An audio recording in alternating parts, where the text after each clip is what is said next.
queridos cibernautas del mundo entero. Esta tarde vamos a ver algunos temas de importancia nacional e internacional en nuestro programa Rumbo al Desarrollo. Primero quiero pedir un minuto de silencio por el triste deceso, esta muerte dolorosa y cruel que nos ha tocado presenciar a través de la cronología de un ataque perverso a la pequeña Romina. La pequeña Romina fue atacada junto con su familia en la Vía Expresa, ustedes se acordarán, el 8 de agosto de 2010. Y fue una lástima realmente, mucho dolor en nuestro país, porque no se ha sabido capturar en su momento a estos canallas que robaron en la Vía Expresa a sus abuelitos cambistas. En esa época la niña Romina tenía 3 añitos y ahora por más de 5 años Romina nos ha dejado. Romina Cornejo, descansa en paz, hijita linda de todos nosotros, los padres que nos sentimos muy conmovidos, que tenemos hijas, que tenemos hijos, y que realmente no hay nada que podamos decirle más a sus padres que lo sentimos de todo corazón. Entonces, este minuto de silencio para ti, amadísima Romina, que estás en el cielo.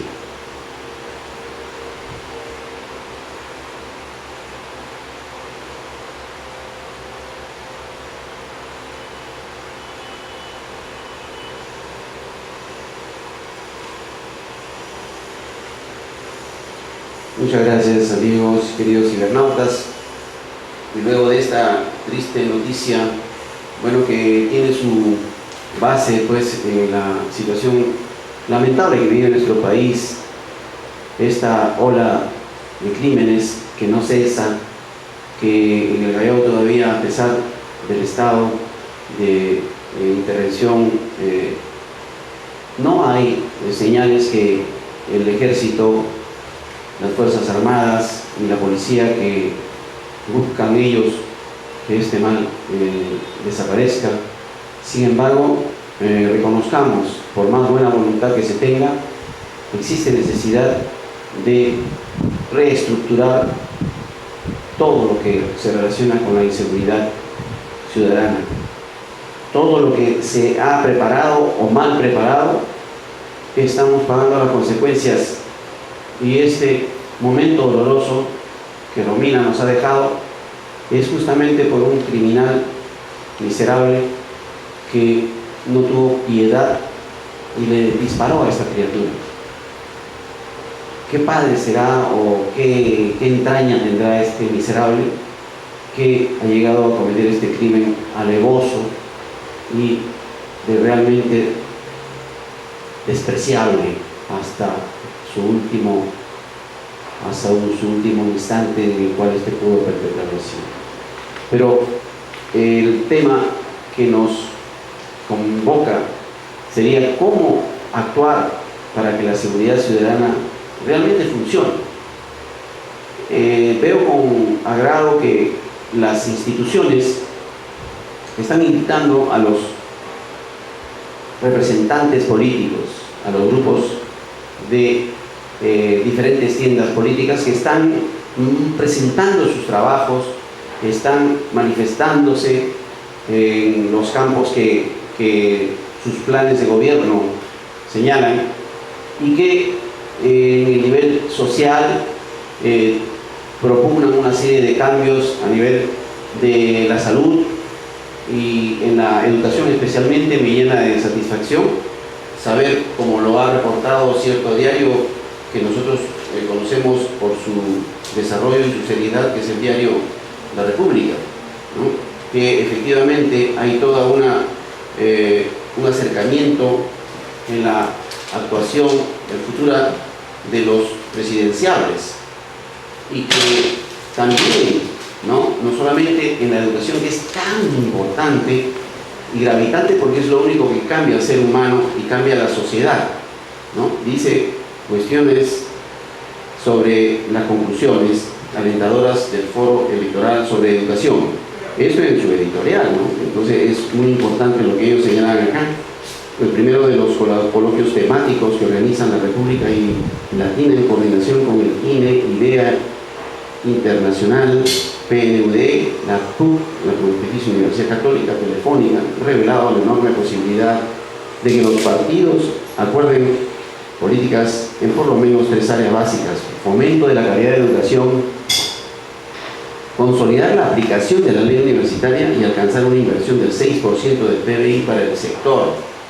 Bueno, estos son 3 consensos que, si bien no están resumiendo toda la problemática de la educación, sin embargo son avances, son elementos que sí sirven para poder construir un nuevo modelo educativo, sin olvidar, por supuesto, que nosotros debemos optar por una educación de modelo, ya hemos hablado en varios programas, de modelo constructivista, ¿no? Uno que no imite ni venga de otros países que nos causen alienación, que nos causen esa diferencia de pensamientos, de ideologías, que siempre también la ciencia propiamente tiene de por sí, ¿no?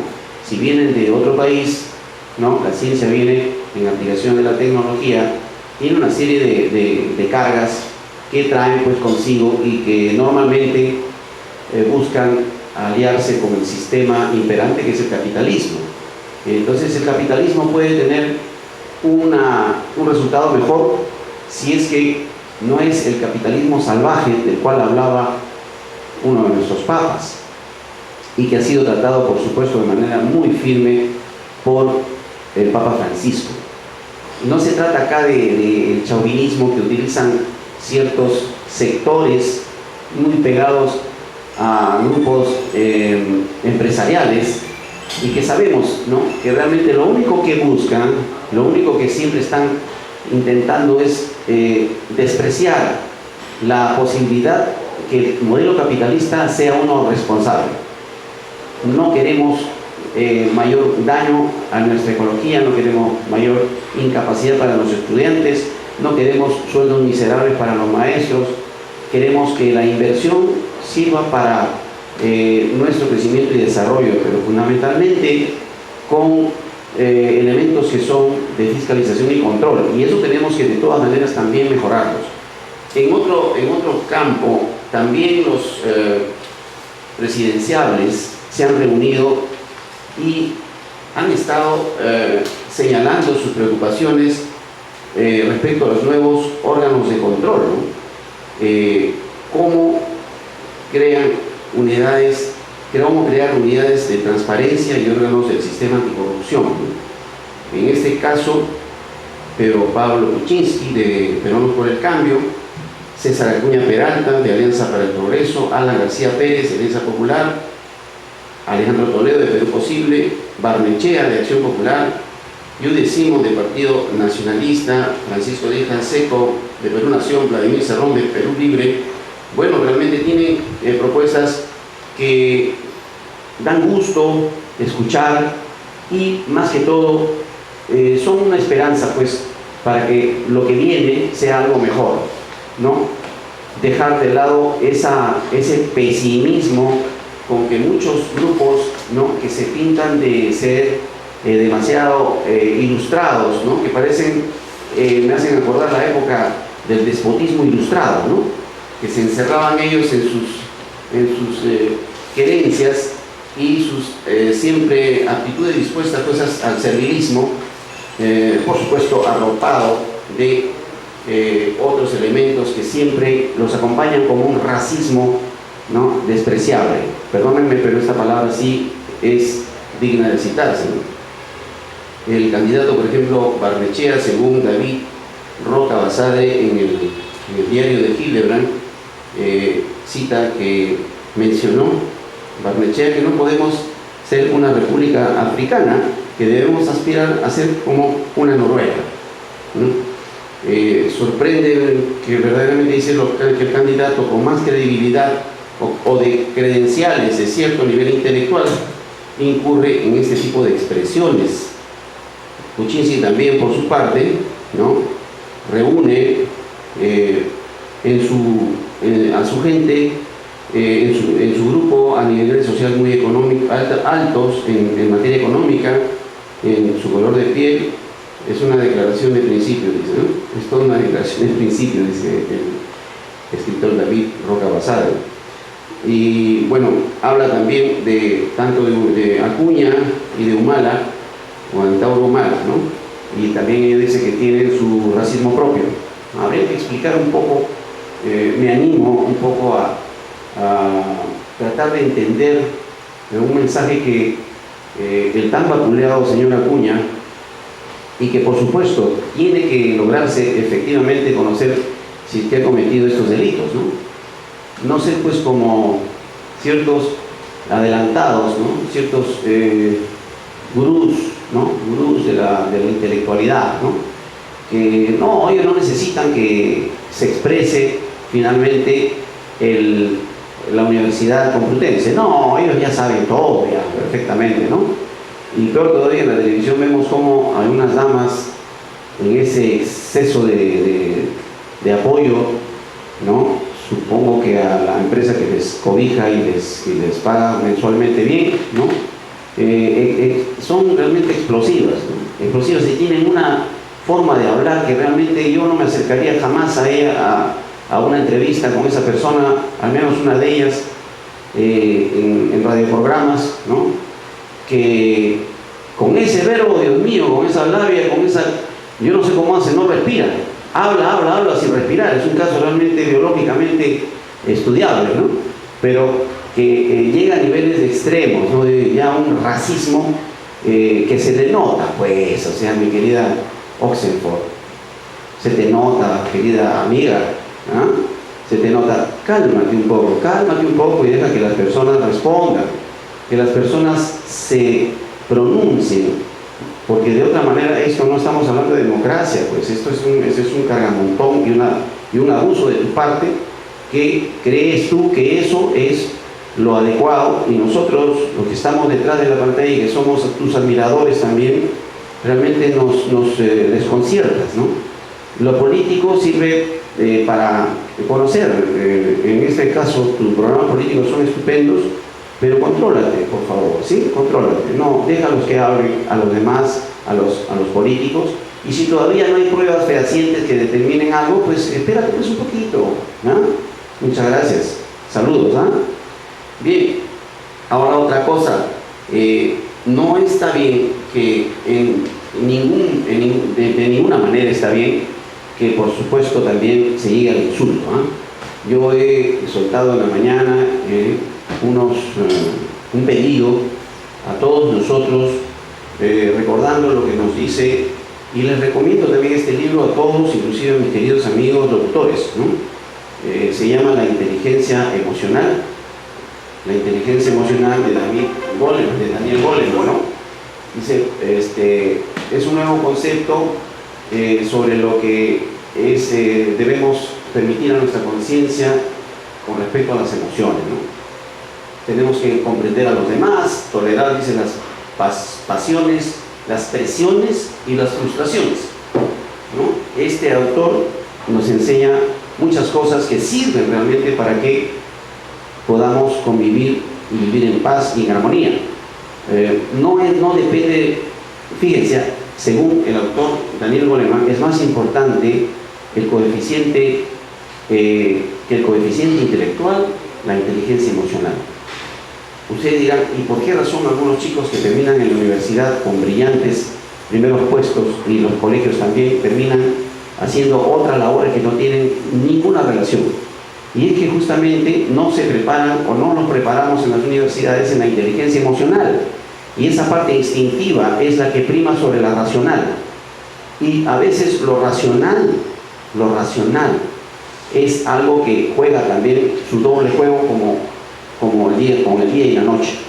Lo racional también que lleva verdad científica, por ejemplo, de descubrir lo que ya la naturaleza tiene a través del método, no siempre permanece mucho tiempo, o sea, es cambiante, ¿no? Estamos hablando de que la ciencia, por ser creación del hombre, también sufre de cambios. Estamos hablando que tanto las teorías, ¿no? Estamos hablando que todos los conocimientos se renuevan, y si se renuevan, nosotros también nos renovamos, ¿no? En ese sentido, voy a aprovechar también para recordar que Espasa Calpe nos habla del tema importantísimo del racismo, que quiero definirlo para que no piensen algunos de mis queridos colegas que estoy exagerando con lo que digo, ¿no? Cuando se trata de maltratar a una persona que no es de una etnia determinada. Miren lo que dice Espasa Calpe respecto al racismo. Dice que es la doctrina que exalta los méritos y derechos de una raza o de un pueblo determinados con menosprecio de los que corresponden a otras razas o pueblos. No es racismo si yo digo que tengo genes incaicos. No es racismo si los alemanes dicen que tienen genes de su estirpe, ¿no? De sus legados, de sus herencias genéticas, para ser precisos. Eso no es racismo. Racismo es la actuación que se tiene contra otros grupos humanos que los consideran inferiores por color, por ciertas características que siempre han utilizado para poder someterlos hasta niveles de que le hagan perder su libertad. Es decir, buscan someterlos a la esclavitud, solo que, por supuesto, ya no la esclavitud con cadenas, sino una esclavitud de carácter científico, tecnológico, educativo y cultural. Principalmente, esa es la forma como se utiliza ahora el racismo. Y también en la página número 4778 dice lo siguiente de lo que es raza, por si acaso, ¿no? Para que vean que acá también se conversa en términos absolutamente serios, y vamos a las fuentes, ¿no? Dice: raza es la casta o calidad de origen o linaje. En cuanto a la raza humana, es la agrupación natural de hombres que presentan un conjunto de caracteres físicos hereditarios comunes. La raza es un hecho biológico que no hay que identificar ni con la etnia o pueblo, unidades culturales y lingüísticas, ni con la nación, unidad política. Se distinguen tres razas o grupos humanos primarios: blancos, leucodermos, amarillos, santodermos, con X, y negros, melanodermos. Nada más, ¿ya? Entonces, la única forma, digamos, que se pueden ubicar a estos tipos de razas dentro de los humanos, ¿se dan cuenta? Está por el color de la piel, sin que eso nos desligue de nuestra calidad de seres humanos.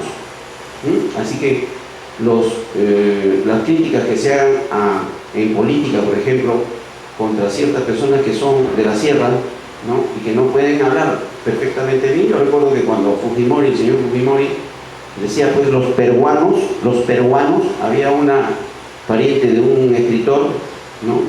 Que halagaba y decía que eso no era ningún problema, ¿no? Que él tiene origen japonés. Así que como él tiene origen japonés y ella pertenecía pues a ese grupo de fujimoristas, entonces ella, una persona que pertenecía a la Real Academia de la Lengua Española, pues simplemente todo el mundo se quedaba callado y nadie le objetaba nada, ¿no? Entonces, pues hay que tener justicia también en esto. Hay que hablar con términos de respeto, porque tanto él como tú, mi querido escritor y colega, también son humanos y somos humanos.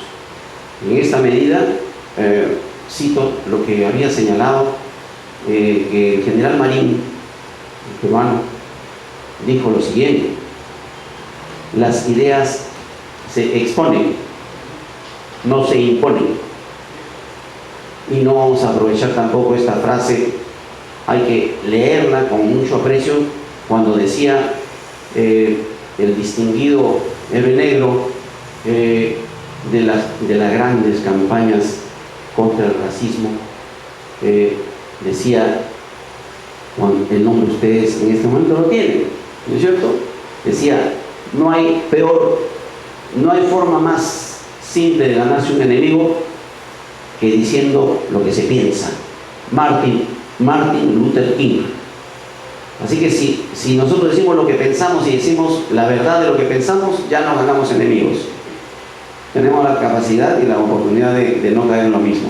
Queridos amigos, aquí voy a cortar la parte política y voy a invitarlos a ver una serie muy hermosa que vamos a tratar en esta segunda parte, que justamente versa sobre un aspecto importantísimo en nuestro actual, en nuestro elemento social. Bueno, eso vamos a ponerlo posteriormente. Se llama La Vaca. Ustedes dicen, ¿y este nombre de la vaca? Bueno, pues voy a hacerla de una manera sencilla porque no hemos podido encontrar el link, ¿no? ¿Verdad? La Vaca del doctor Camilo Cruz.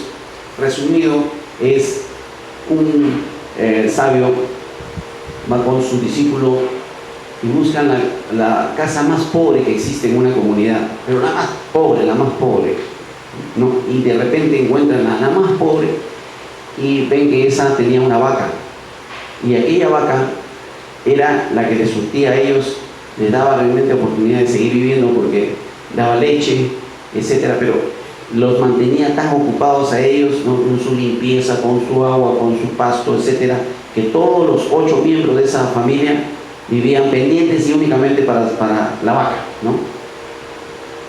El maestro le dice, mira, fíjate cómo viven ellos, y no es posible, le dijo, que no aprendamos una lección, pero luego te voy a decir qué hacer, ¿no? ¿Qué vamos a hacer?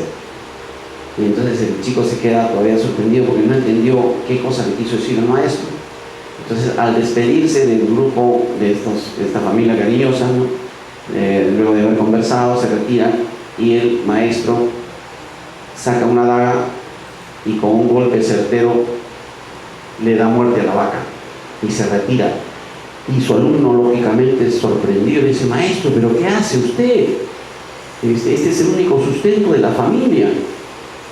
Vámonos, hijo, le dice, ya te diré después, con el tiempo, qué debemos aprender de esto.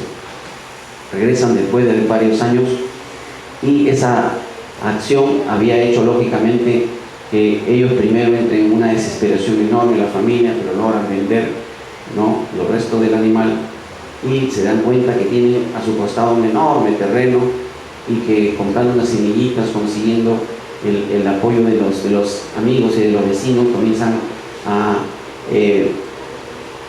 preparar, pues, a buscar sus productos de pan llevar, ¿no? Su agricultura precaria primero y después se satisfacían con lo que ya ellos mismos producían para luego vender los excesos. Pasan unos años y cuando regresa el maestro con su discípulo, le dice, la lección es esta, le dice.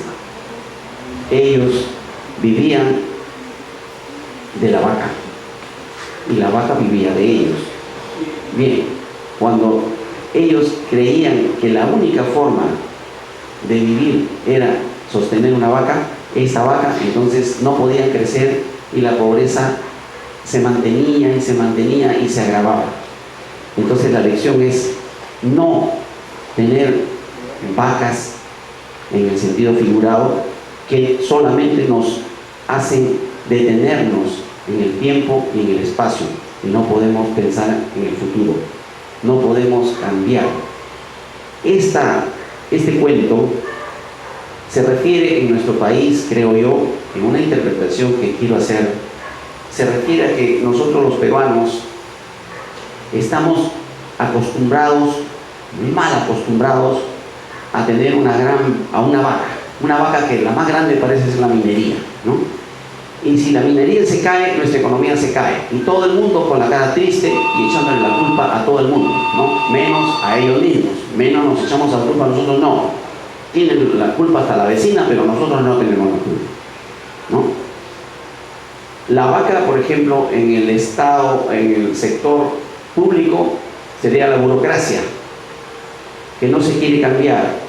Ese estado de no cambio ese estado de mantener las cosas en un statu quo, ¿no? Que se mantenga igualito como está, es lo que lleva a la pobreza y a la miseria. En el campo económico es la minería. En el campo social, evidentemente, es una educación que es una copia y un mal calco de lo que viene de otros países. En el medio ambiente, en la etapa de medioambiental, es permitir, ¿no?, que porque existe esa vaca minera que ni siquiera le da buena leche, ¿no?, mantiene, por supuesto, a muchos sinvergüenzas políticos que viven sosteniendo a también malos peruanos, malos policías, quizá malos jueces. Hablando de jueces, un paréntesis acá, he visto con un asombro increíble cómo más de 300 miembros del Poder Judicial, entre fiscales y jueces, están carnetizados políticamente, es decir, pertenecen a grupos políticos, a partidos políticos. ¡Qué horror! ¿Qué es esto? La Constitución lo prohíbe, las normas internas del Poder Judicial lo prohíben, y hasta ahora las autoridades más altas, escuché al fiscal de la Nación en la mañana, pero no le he escuchado a él que hayan separado a estos sujetos en número de más de 130 son apristas. Más de 130 son apristas y están carnetizados tanto en el Poder Judicial como en el Ministerio Público. Ahora se entiende por qué, pues, no existe sanción para los corruptos. ¿Por qué la corrupción sigue adelante? Un sistema judicial que no funciona como el nuestro permite que la delincuencia actúe como han actuado con la niñita Romina. Actúe con el temor que les sirve a ciertos dictadores de escritorio en el Perú para sostener un estado de control del miedo hacia nosotros que mantenemos esos sinvergüenzas y que no cumplen con su labor. Entonces, ese círculo vicioso, ¿no?, es una gran vaca que se llama el Estado. Y el Estado, paquidérmico y manganzón, sigue dando vueltas y nosotros nos hacemos a los ciegos, nos hacemos a los sordos, nos hacemos a los mudos, ¿no? Pero eso sí, por ahora la vaca todavía nos tiene pobres. Cuidado, que en cualquier momento viene una peste, se lleva la vaca y nosotros vamos a estar en una situación calamitosa. Y por favor, pues empecemos a pensar en los niños. Ustedes tienen hijos, yo también. Ustedes tienen nietos, yo también. Muy bien, ya pues, piensen ustedes y yo también en esos niños lindos que van a ocupar nuestro lugar, van a gozar de nuestra casita, si tenemos una casita, y más que todo de esa herencia fabulosa que tenemos que dejarles, que es nuestro buen ejemplo, porque mejor que el buen ejemplo, enseñarles a trabajar y no a robar, que no vean ellos que la mamá se va a un centro, ¿no?, de compras y de repente se hace a la que no la ve y la niña se está sacando algo, ¿no?, y de repente se hace a la desentendida y una sonrisa de ¡ay, hijita, qué has hecho!, que no sé qué, jajaja. Eso es un ejemplo pésimo, ¿verdad? Un ejemplo pésimo que tenemos que dejar de hacer. Nuestra madre dice que la mayoría de los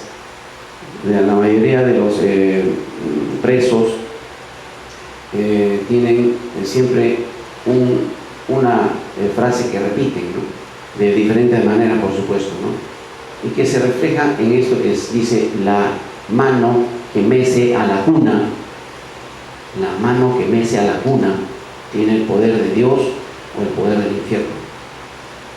Ya depende de ustedes. Entonces, para regresar, la vaca no debe existir más de esa forma, y ya lo presentaremos en otro momento, este interesantísimo link, ¿no? Pero por si acaso, el autor de La Vaca es el doctor Camilo Cruz, y yo lo recomiendo porque es una obra magnífica, muy sencilla, y que nos lleva a ubicar que ciertas cosas nos tienen a nosotros adormecidos, nos tienen pobres, nos tienen ignorantes, y es por nuestra propia culpa. Es decir, me veo a mí mismo y digo, oh, he hecho todo lo que puedo. Vaya, creo que no. Me levanto todos los días y tengo que mirar la luz del sol, y aunque la luz del sol tenga muchos rayos ultravioletas porque han dejado impermitido que nuestra zona tenga un hueco de ozono tremendo, le tengo que agradecer a Dios porque es un día que tengo vida, y conmigo mi familia hermosa, mis amigos y aquellos que piensan que este Perú hermoso y grande tiene que ser cada vez mejor, con profesionales que nos guíen en el poder legislativo, que nos ayuden en el poder legislativo, y un buen presidente, vamos a salir todos adelante. Eso sí, aquel que tiene que responder por aquello que hace, pues tiene que responder. Si hay delincuentes o personas que han delinquido y que tienen un pasado absolutamente conocido y denigrante, que se larguen, porque esa gente no sirve para el Perú. Así, con ese nombre tan directo, lárguense, señores, váyanse. Sabemos quiénes son. Los medios de comunicación, cuidado, el comercio, cuidado ahora este grupo nuevo de Canal 4, Canal 9, 7 y medio creo que es, y 9, que están haciendo una campaña feroz contra ciertos, solamente contra ciertos candidatos, los grandazos, los de siempre, ¿no? Ellos siguen como si Dios los hubiera bendecido, como una vez leí en un artículo que el señor García había soltado a esos 5.000 delincuentes, ¿no? Y dijo, Dios me ha hablado y ha dicho que tengo que soltar a esa pobre gente. Bueno, si es que es así la cosa, no quiero ser cristiano, ¿sabe qué? No quiero creer en el Dios que cree, pues, ese tipo de personas. Bueno, entonces, mis queridos cibernautas, yo me despido de ustedes y les deseo lo mejor, siempre pensando en nuestro país, reflexionando para que no caigamos en ese juego de algunos grupos de poder mediático que ensucien a los candidatos sin pruebas. Si son realmente responsables, pues tendrán que pagar su culpa. Pero mientras no lo sean, pues no seamos abusivos, no sean abusivos. Nada más, mis queridos cibernautas, los quiero mucho, que tengan un lindo día y un fin de semana hermoso. Hasta la próxima oportunidad. ¡Viva el Perú! ¡Viva!